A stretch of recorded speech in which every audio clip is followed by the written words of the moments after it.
అదే సార్ చూపించు. చెప్పండి. ఓకే. నమస్కారం అండి. మాకు ఇవాళ మార్నింగ్ సమ్‌వేర్ అరౌండ్ 12:00 ఆ టైంకి ఒక సమాచారం వచ్చింది. దాని నిమిత్తం మేము మా డీఎస్పీ గారి నోటీస్‌లో నెట్టి, సీనియర్ ఆఫీసర్స్ నోటీస్‌లో పెట్టి సర్చ్ ప్రొసీడింగ్స్ తీసుకొని ఇక్కడ పీచుపాలెంలో ఓఎన్జీసీ ఓల్డ్ సైట్ దగ్గర ఒక హౌస్ అన్నారండి, ట్రిపుల్ స్టోరీ బిల్డింగ్. ఆ బిల్డింగ్‌కెళ్ళి వాళ్ళతో అడిగి ఇంట్లో అదే వాళ్ళు హౌస్ సర్చ్ చేసాము. హౌస్ సర్చ్ చేస్తే మాకు 2,27,94,000 క్యాష్ దొరికింది. ఆ క్యాష్ ఎలా వచ్చింది మీకు అంటే, ఇంట్లో వాళ్ళు ఒకళ్ళు కూడా ఏ రకమైన సమాధానం ఇవ్వలేకపోతున్నారు. అసలు ఇంత అమౌంట్ ఉంది మా ఇంట్లో కూడా అని చెప్పలేకపోతున్నారు వాళ్ళు. క్యాష్ సీజ్ చేసామండి. దాని మీద ఒక 102 సీఆర్‌పీసీ కింద ఎఫ్ఐఆర్ తీసుకుంటాం.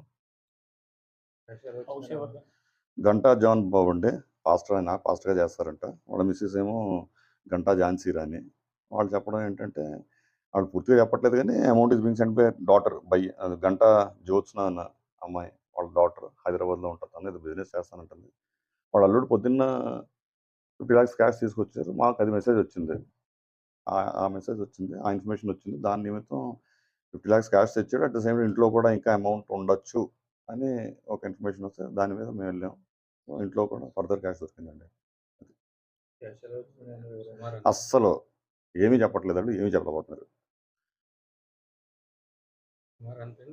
సుమారు కాదు, నేను ఎగ్జాక్ట్లీ చెప్పాడు. 2,27,000 సారీ 2,27,094 2,27,94,000.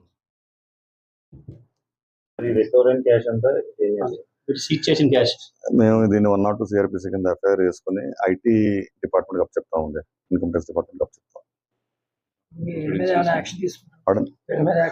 వాళ్ళ మీద యాక్షన్ ఇంకా వాళ్ళు తీసుకుంటారు. మనీకి అకౌంటబిలిటీ చెప్తే ఓకే, అదర్వైజ్ వాళ్ళు లీగల్గా చేస్తారు.